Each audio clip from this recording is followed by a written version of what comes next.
하나님이 21절까지 보면 두려워하지 말라 그랬어요. 왜 두려워하지 말라 그러냐면 이렇게 말하자면 두려워하니까. 그렇죠? 두려워할 수밖에 없는 상대들이었습니다. 수도 많고 산지에 가고 들에 가고 골짜기에 가고. 그러니까 무슨 말이냐면 가나안 족속이라는 게 한 민족이 아니에요. 여러 민족, 성향이 다르고 기질이 다르고 체격 조건 다르고 싸우는 방법도 다 달라요. 이게 얼마나 불리한가 생각해 보세요. 싸울 때마다 적이 달라요. 나는 혼자인데. 그렇죠. 만약에 적 입장에서는 나를 파악하기 쉽잖아요. 제 1차전 끝나고 나면 남아있는 적들은 아 이스라엘은 이런 놈들이구나, 이렇게 싸우는구나 금세 파악할 수 있겠죠. 그래서 남의 경기 분석하잖아요. 내 경기 하나도 노출하지 않고 남의 경기만 본다면 충분히 유리하죠. 실력이 좀 부족해도 작전을 잘 짜면 어느 정도 커버 가능합니다. 그런데 말이죠, 이스라엘과 가나안 족속의 전쟁은 굉장히 불리합니다. 이스라엘이 공격이죠. 예. 현대전에서도 공격자가 3배 군사가 많아야 수비하는 자를 감당할 수 있다 그럽니다.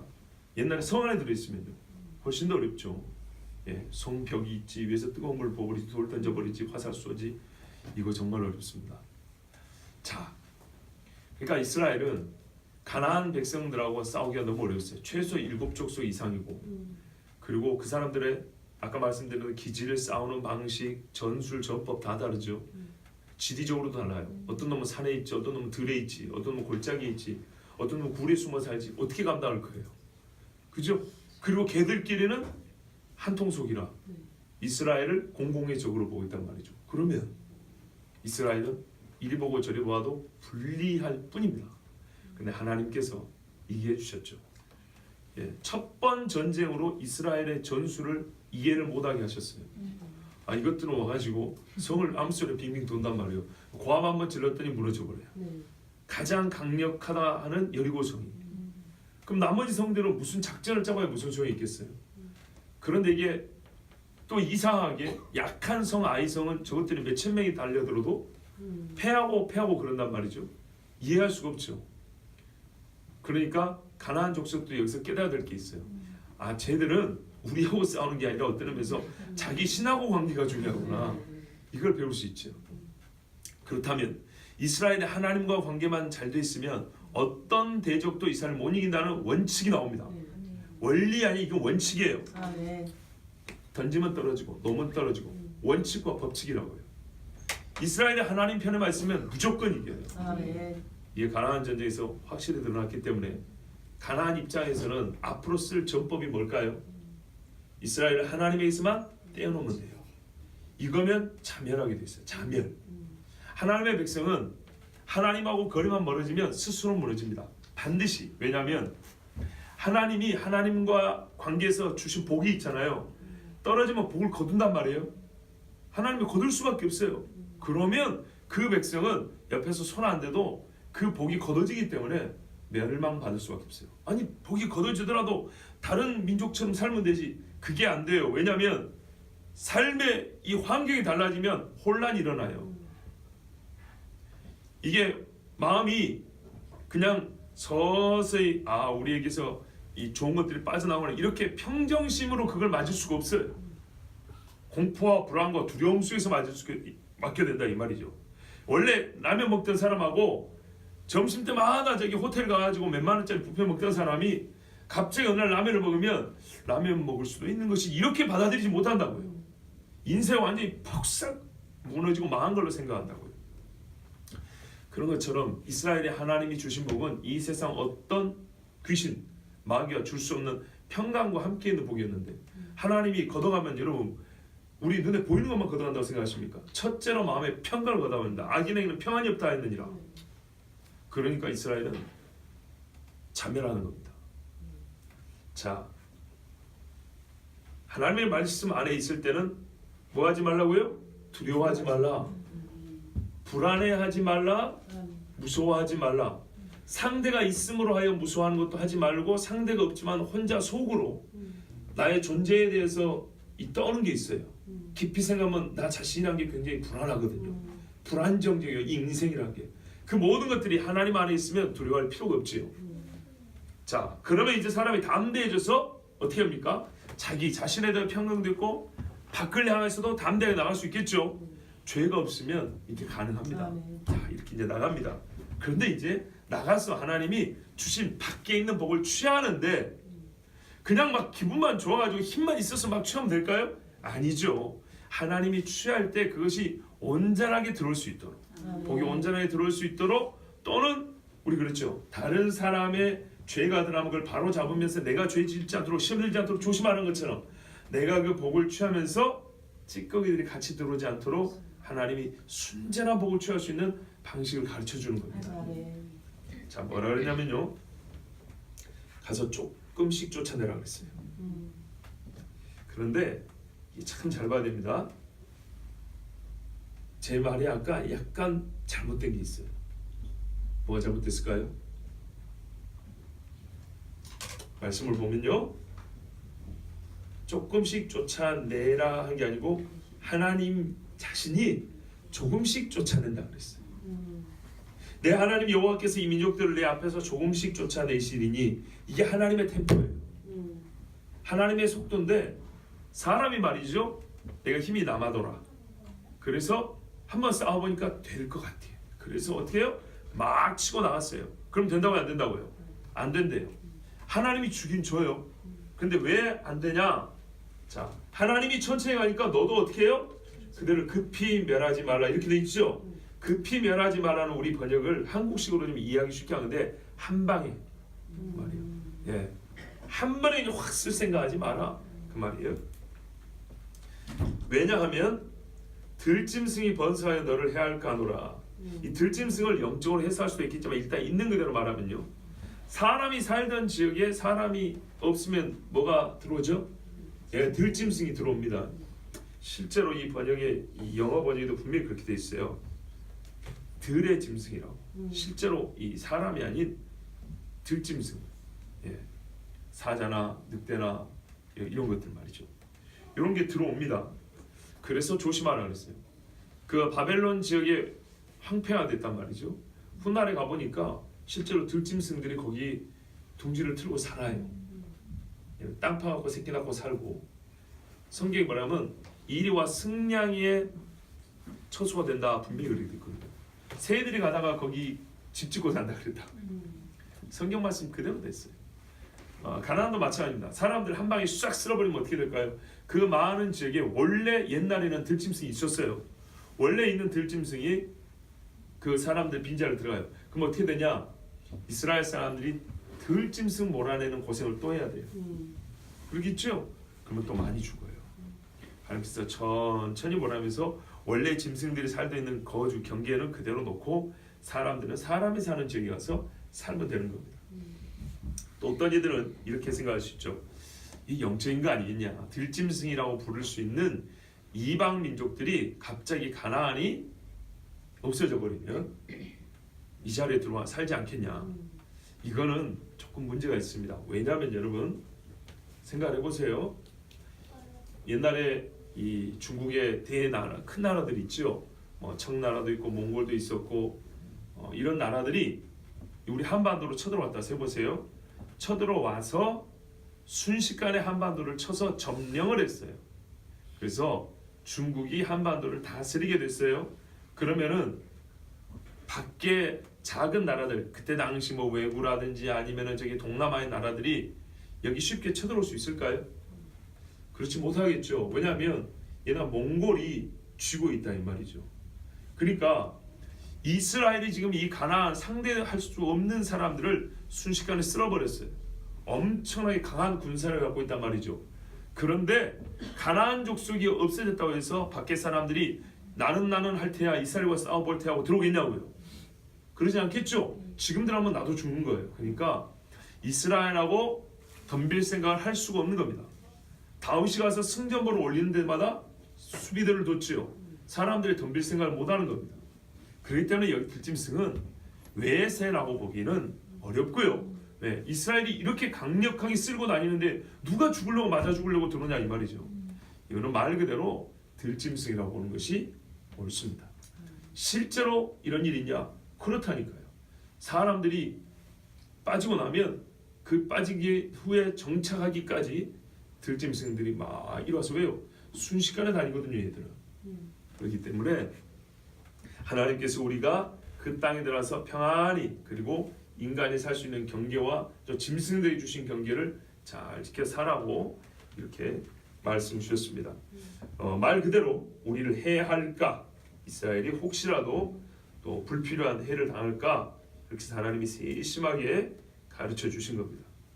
자, 우리 하나님은요 기적을 행해 주십니다. 이스라엘이 가나안을 이긴다는 그 자체가 기적이죠. 기적을 행하지만은 우리가 뭐랄까요? 창조 법칙 안에 있는 일반 조항들, 하나님께서 짐승들이 사람들과 서로 경계를 두고 싸운 것은 창조 법칙 안에 있는 거예요. 서로 먹고 살아야 되니까 타락한 이후에 그런 자연스러운 것을 사람들이 깨달으라고 가르쳐 주셨으므로 이스라엘은 배워야 합니다.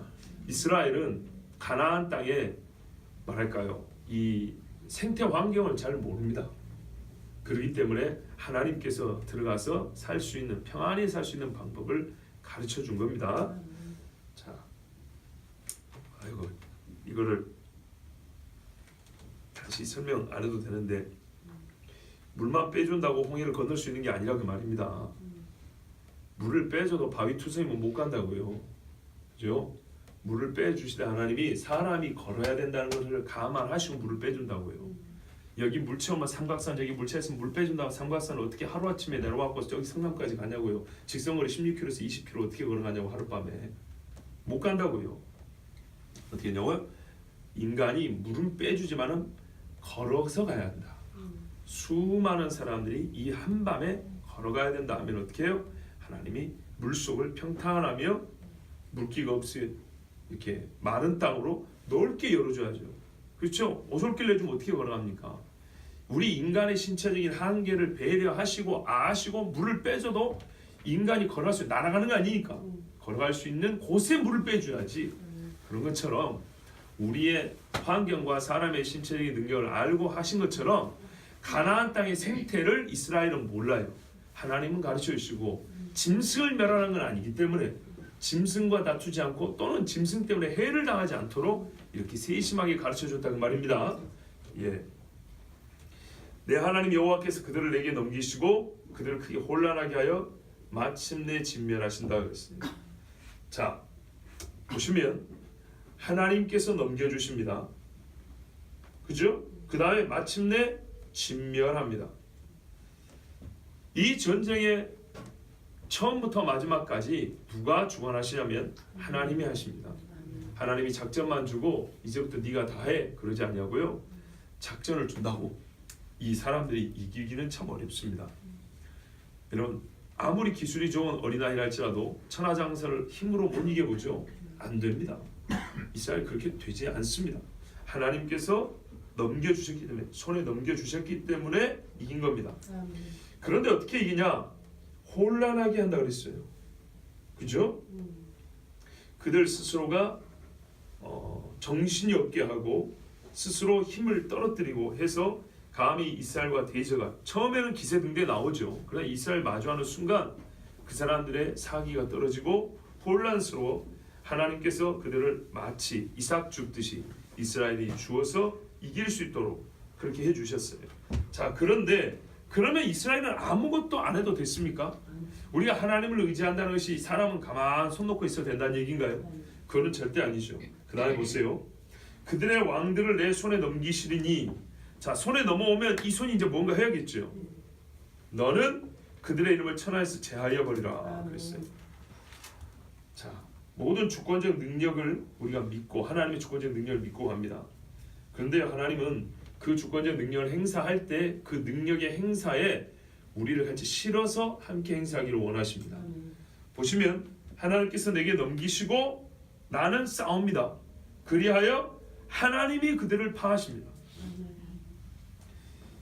23절에는 하나님께서 처음과 끝이 된다는 22절부터 23절을 보면 하나님께서 처음과 끝이 된다는 것을 분명히 알 수 있습니다. 그런데 그 중간에 사람들이 하나님의 말씀을 따라 헌신해야 될 것이 24절에 잘 나와 있죠. 너는 그들의 이름을 천하에서 제하여 버리라. 이것은 우리 몫입니다. 하나님께서 우리를 믿도록 해주시지만 믿습니다. 이 고백은 내 몫입니다. 아멘. 내가 해야 되는 겁니다. 우리는 주권자도 아니고 구경자만도 아닙니다. 하나님이 주권을 갖고 계시고 그 주권의 역사에 함께 걸어가는 동역자요 종들입니다. 자, 하나님이 손이 약해서가 아니고요, 이 영광스럽고 의로운 사역을 또 그리고 결과적으로 내가 유익을 얻을 이 일을 하나님은 함께 하시고자 우리와 함께 하고자 하는 하나님의 그 사랑을 알아야 합니다. 자, 여기서 우리가 한 가지 영적인 통찰을 얻을 수 있는데 그것이 뭐냐면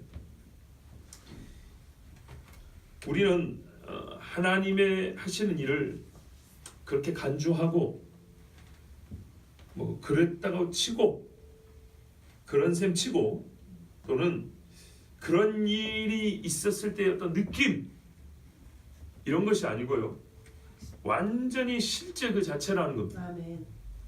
이게 무슨 말이냐면 지금 여기 보세요.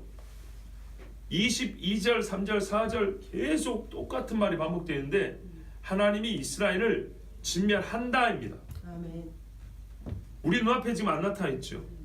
우리는 눈으로 볼 때 야, 우리의 원수를 하나님이 진멸해 준다는 그 말만 들어도 실제 일어나지 않아도 기분 좋지요. 우리 영화 보면은 혹은 드라마 같은 거 보면 대리만족이라고 그러죠.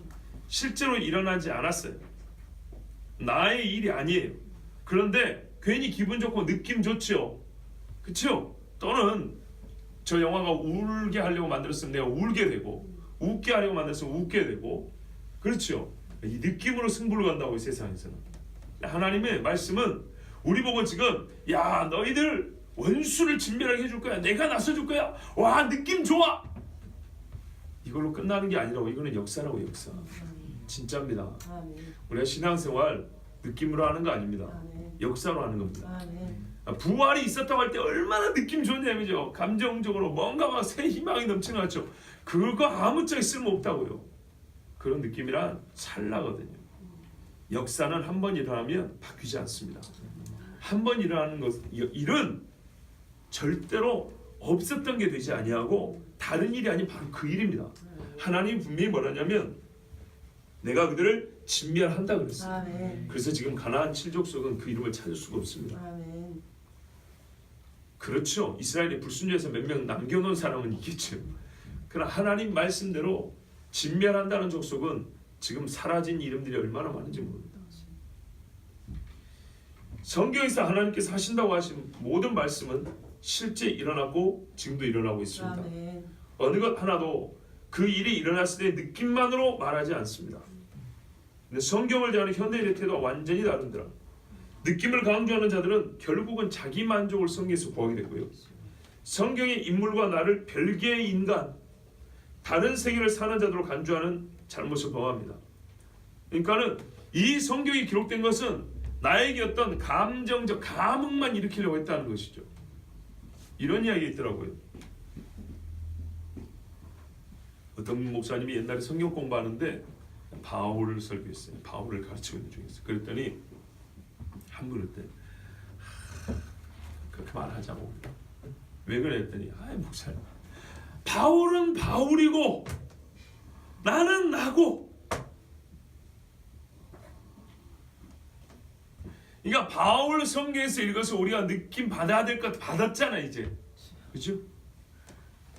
근데 바울의 실제 살았던 삶을 나의 실제로 이제 우리가 처음 들 때 느낌 먼저 오고 그 다음에 이제 실제로 나가는데 그것까지는 원하지도 않고 바라지도 않고 성경이 뭐 그런 의도로 쓰여졌겠냐. 바울이라는 사람, 와, 이런 사람에서 야, 멋지네, 이렇게, 야, 사도로 또 예수님 이렇게 극적으로 만나서 막 흔히 말하는 카타르시스 한번 느끼면 되는 것이, 그래서 바울이 어떻게 살았냐, 그런 이야기를 하지 말자. 알았으니까, 그 느낌 좋으니까 여기서 그만하자고. 부활 딱 좋잖아요, 그죠? 부활, 죽은 자가 살아났어. 막 나도 죽은 사람 보고 싶은 사람인데 좋았어. 그런데 딱 나타나가지고 어찌하여 안 믿느냐. 와, 이 부분부터 부담되거든. 성경에 이르기를 그리스도가 고난을 당하고 죽임을 당하고 부활한다, 이 말씀 그대로라는 그 사실, 우리가 그 예수를 믿었는가. 왜 예수 부활이 믿기 힘들다고요? 예수 부활을 100% 믿으면 예수님이 그 전에 하신 모든 말씀 다 100% 진짜라니까요. 그래서 기분으로는 부활절 기분을 낼 수 있지만 진짜 부활을 믿는다는 건 완전 다른 이야기라고요. 진짜 부활을 믿으면 세상에 이보다 믿기 어려운 일이 어디 있어요? 이 일이 진짜라면 예수님이 그 앞에 하신 말씀들은 다 진짜라니까요. 아멘. 내 말을 듣고 지키지 않는 자는 그 집을 모래 위에 지은 사람과 같으니, 이 말이 진짜라니까요. 그러니까 부활의 기분은 좋아요. 이스라엘 막 승리. 내가 이제 교회라는 집단에 들어왔어. 교회 뭔가 막 하나님 함께하는 막 영적 기운이 막 있어. 뭐가 되는 것 같아. 내가 막 될 것 같아. 막 그 신이 막 나와 도와주고 나와 함께할 것 같아. 이 기분, 이건 신앙 아니에요. 이 느낌이 아니에요. 실제 역사라고 믿어야 돼요. 아멘. 진짜 역사고, 이것은 진짜로 내 삶에서 지켜가 준 것이고, 아멘. 진짜로 지키면 하나님이 진짜로 해준다는 확신한 믿음 안에 있어야 돼요. 너는 그들이 조악한 신상들을 불사르고 그것에 입힌 은이나 금을 탐내지 말며 취하지 말라. 불사른다는 것은 완전히 없애버리는 거죠. 이 쪼갠 것은 붙일 수도 있어요, 잘하면. 그죠? 근데 불살라버린 거는 이 물질의 성질이 바뀌어버립니다. 재생할 수가 없습니다. 여러분, 신상, 이거는 완전히 없앨 것이지 기념으로나 교육용으로나 물질적 가치를 따져가지고 이득을 얻기 위해 남겨둘 것이 전혀 아닙니다. 아멘. 혹시나 하여 우리 주님이 경고하셨습니다. 우상을 없앴으니 우상을 구성하던 물질 중 일부를 취하는 것은 문제 없으려니 생각하고, 이 아까운 은을, 이 아까운 금을 벗겨가지고 내 주머니에 넣은 다음에 그 나무만 혹은 쇠붙이만 불에 태워야지. 이런 짓 하지 마라 그 말. 아멘. 왜냐하면 주 하나님 앞에서 가증한 것들은 그것들이 서로 물리적 분리가 되었다 하더라도 더럽기는 똑같습니다. 벗겨내서 따로 둬도 이것도 더럽고 저것도 더럽고. 이런 물질과 이 영질의 결합이 있었던 것. 영질이라고 말이 좀 그런데 뭔 뜻인지 아시겠죠? 예. 물질과 영질의 이런 결합이 있었던 것은 물리적 혹은 물질적 분리만으로 영적 순결함을 절대 회복할 수 없습니다. 버리세요. 아까워하지 말고. 자, 우리 하나님이 왜냐하면 그것을 가증히 여긴다 그랬죠. 25절 후반부에 되어 있죠. 네가 그것으로 말미암아 올매에 걸릴까하노니 반드시 올매에 걸립니다. 내 하나님 여호와께서 가증히 여기시는 것입니다. 하나님이 가증히 여기는 걸 갖고 있으면요, 그 가증한 것을 따라갑니다. 너는 가증한 것을 내 집에 들이지 말라. 너도 그것과 같이 진멸당할까 하노라. 예, 아까운 신상이라도, 예, 신상이라도 우리 신앙이나 관념에서는 아깝지 않아요. 그런데 이제 신앙이 약한 분들은 이 아까울 수 있어요. 이 돈이 얼마인데 이러고 집에 들이기라도 하면 본래 그 가증한 것이 처해져야 될 상황에 나와 내 집이 빠지게 됩니다. 반드시. 여러분, 이게 웃은 게 아니에요. 불상 하나 방에 딱 놔둬 보세요. 실제로 그럴 수는 없겠죠. 왕년의 경험을 한번 생각해 보세요. 따뜻한 겨울에, 찬 겨울에 따뜻한 방에 아니면 화장대 위에 불상 하나 딱 세워놓으면 그게 그냥 무슨 금붙이로 끝납니까? 희한하죠. 어떤 모양을 갖고 있죠. 똑같은 물질이 이게 그냥 이게 꽃이 있는 거하고 이 사람 얼굴 그려진 거하고 다릅니다. 완전히 다릅니다. 어떤 형상에는 영적 성질들이 있어요. 이거는 제가 왜 그러냐고 설명을 할 수 없는데 사실이에요. 그렇지 않습니까? 그러니까는 아마 흉측해한데 별거 아니에요. 사실은 그냥 그림일 뿐인데 물감을 칠했을 뿐인데 흉측해서 사람 심리가 아주 불안하고 공포스럽고 이렇게 되죠. 그래서 어떻게 해야 됩니까? 철저히 미워하고 싫어하라 그랬어요. 우리 번역은 그것을 멀리하며 심히 미워하라. 너무 부드럽게 되어 있는데 조금 더 문자적인 번역은 너는 것을 철저히 미워하고 철저히 싫어하라 이렇게 말씀했어요. 여러분 중립적인 감정이라는 건 존재하지 않습니다. 그 형상을 가지고 우상의 형상을 가지고 있는데 나는 저 우상에 신경 쓰이지 않는다. 나는 관심도 두지 않는다. 불가능한 일입니다. 여기 정토회관이 있거든요. 저 정토불교 회관이 있어요. 한국냉면 뒤쪽 있잖아요. 탕미역 그 뒤쪽에 큰 건물 하나 있어요. 거기 불상이 밖에 이게 놓여져 있어요. 큰 불상, 새끼 불상. 그 벽에는 부조로 보살들이 여섯 참 존칭을 써주고 싶지 않은데 여섯 놈이 이 벽에 이렇게 쫙 부조로 돌이 새겨져 있어요. 그 중에 다섯은 여성성을 가지고 있고 하나는 남자. 이 보살들, 뭐 지장 보살, 문수 보살, 미륵 보살. 불교는 아니지만 들어본 적 있죠? 네, 드라마에서 다 나온 것들이니까. 걔들이 돌에 서 있어요. 똑같은 그냥 돌이에요. 돌에다가 그냥 칼 좀 댔을 뿐이에요. 그런데 지나면서 봐보세요. 희한합니다. 무언가 반의 반쯤은 인격성이 느껴집니다. 돌인 줄 아는데 형상을 가지면 그런 거예요. 몇 번 말씀드렸지만 한 번만 더 말씀드릴게요. 몇 년 전에 돌아가신 영국의 복음주의자 목사님 유명한 분인데 제가 알기로는 존 스토트 목사님인데 이분이 태국 갔을 때 엄청나게 큰 불상을 봤다고 했어요. 근데 그 큰 불상을 보자 경외감이 들더라 그랬어요. 자기가 고개 숙인 거 아니에요. 그런데요 수십 미터짜리 불상이 딱 앞에 서 있으면 그 앞에서 침 못 뱉는다니까요. 그런 비슷한 것도 있어요. 여러분 식당에 대형 식당에 가면 설거지한 그릇을 엎어놓죠. 그런데 스테인레스 은빛깔 나는 거 말고 녹빛깔 나는 거 있죠. 녹빛깔 나는 냄비를 수백 개를 쌓아놨다 생각해 보세요. 그거 보고 마음이 아무렇지도 않다 하면은 이상한 거예요. 이상하더라고. 뭔가 괜히 마음이 이 평정심이 좀 이루어지면서 이 불상 보는 비슷한 느낌이 들더라고요. 우리가 말하는 논냄비 있죠. 예, 라면 끓여놓고 빈밥에 논냄비를 씻어가지고 수백 개를 상위 때 이렇게 쌓아놨어요. 그것만 봐도 묘하더라고요. 여러분 절에 그 물 마시러 가도 말이죠. 그 큰 불상들 앞에 있으면 마음이 그냥 개안합니까? 아무 문제 없습니까? 그렇지 않죠. 그래요.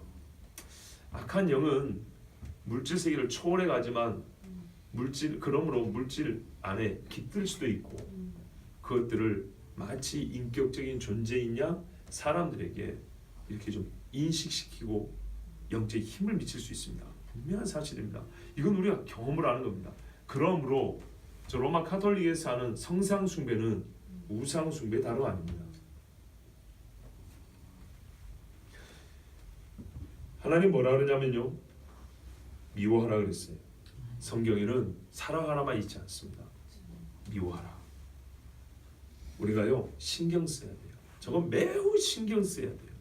우리 살면서 어지간하면 사람들이 신경 쓰지 않고 사는 게 좋긴 하죠. 그런데 성경이 하는 말 그대로 하면 이거는 신경 쓰고 사라는 얘기입니다.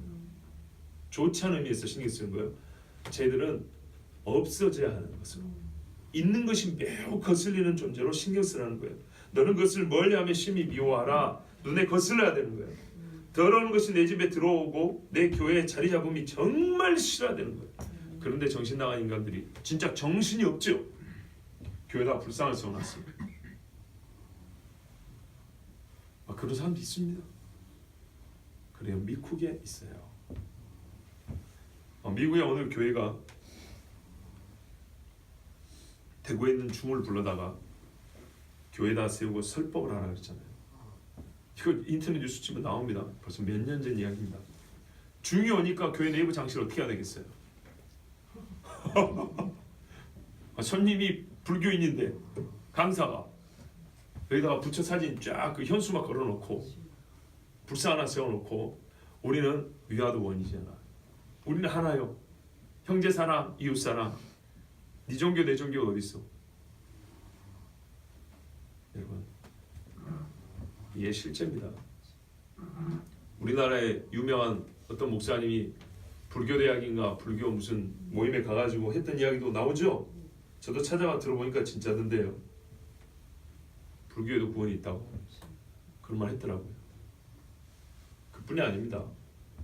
그분이 80년대 설교할 때는 그분이 누구냐면 제가 어릴 때 주일 아침마다 TV에 나온 분이에요. 그분이 그때 당시에는 MBC인가 어디서 텔레비에 설교를 틀어줬어요. 주일 아침마다. 86년인가 80 몇 년도에 뭐라냐면 로마 카톨릭은 바벨론의 이교 종교를 받아들인 종교로서 매우 바른 말했어요. 우리 그리스도교가 아닙니다. 이렇게 설교했어요. 80년대 똑같은 사람인데 몇 년 전에 김수환 추기경 죽었죠. 김수환 추기경 죽었을 때 인터뷰를 한 내용을 한번 찾아봐 보세요. 조문도 갔어요. 그리고 김수환 추기경을 존경하는 그런 말로 인터뷰를 했는데 그 말 그대로 하면 이분은 로마 카톨릭을 상당히 좋은 종교 체제로 인정하는 셈이에요. 여러분 성경이 배도하는 일이 있으라는 말을 정말 여러분 왜 못 믿으십니까? 느낌 좋은 것으로 그치지 말고 실제라고 믿으라 그랬죠. 거꾸로 말해볼게요. 느낌이 안 좋고 기분 별로 안 좋아. 그거 아무 상관없어요. 진짜는 진짜예요. 내가 좋든 싫든 진짜는 진짜고 가짜는 가짜예요. 실제인 걸 어떻게 합니까? 사실인 거예요.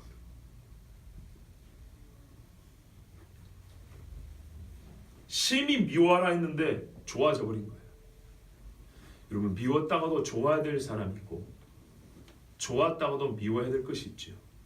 이스라엘은요 가나안과 가나안에 속한 것들 아니죠. 가나안 사람을 미워란 말은 없어요. 가나안 사람은 하나님이 그들의 죄로 말미암아 이스라엘 도구로 심판했을 뿐이에요. 가나안 사람을 미워란 말은 없어요. 그런데 그들이 죄지었던 죄들은 미워하라 돼 있어요. 이 말은 꼭 뭐 죄인은 안 미워하고 죄를 그런 그 속된 격언을 따르자는 얘기가 아니에요. 정말로 미워해야 될 거는 이 마귀와 마귀의 형상들이에요. 이것들은 절대로 받아들이면 안 됩니다. 성경에 보면 우상들의 이름이 이렇게 돼 있죠. 몰록, 그모스, 다고 그렇게 막 돼 있죠. 아스타로, 바알. 그런데 어떤 문학가는 이렇게 내놨어요. 실제 그게 악한 영들의 이름이라고. 우리가 이런 경우 있죠. 가브리엘 천사, 미가엘 천사가 이렇게 돼 있죠. 하나님께서 그들을 이름을 가지고 부른다고요. 악한 영들은 성경에 보면 그들의 지위를 떠나서 이렇게 부른다고요. 그래서 이름하여 우리가 루시퍼도 그렇게 말하죠. 본래 이름이 있다고. 하나님이 뭐라 그랬어요? 이거는 진짜 말이 되는 소리입니다. 시편 147편에 보면 하늘에 있는 별들도 각기 이름을 부르시며 수요를 세신다고 그랬어요. 5828번째 별, 너 이름 뭐? 이렇게 부른다고요. 그래서 하나님이 이름을 불러 끌어낸다 그랬다고. 이게 하나님이 만드신, 아니 하나님이 말씀하신 겁니다. 그리고 성경에 보면 천사들의 일부는 이름이 기록이 되어 있어요. 그렇다면 그와 같은 이름이 있는 자들이 타락을 했다고요. 이해가 되시죠? 지들끼리는 그 이름을 부른다고요.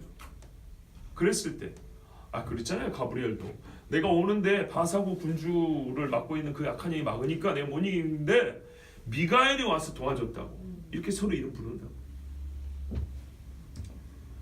그렇다면 이렇게도 볼 수 있겠어요.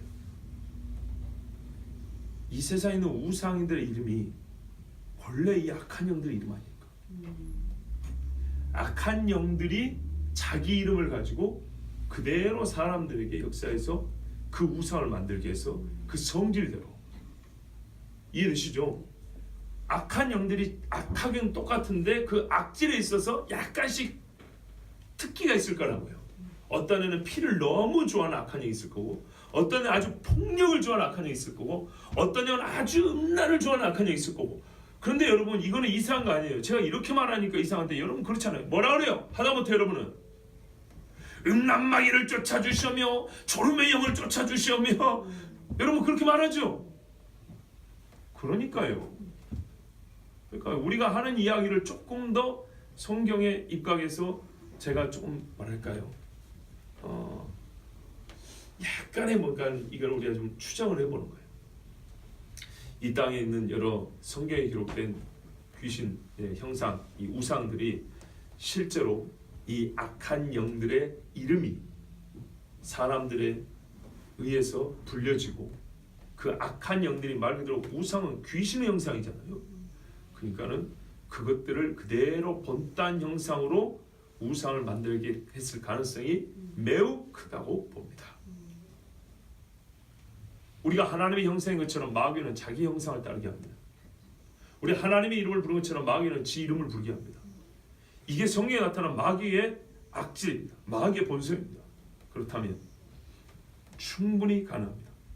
그러므로 우상 숭배라는 것은 나무를 숭배하는 것이 아니고 마귀를 숭배하는 게 됩니다. 짐승의 표라는 것은 그 표 자체로 끝나는 게 아니라 짐승을 따르게 될 겁니다. 짐승의 이름으로, 짐승의 능력으로 짐승을 향하여.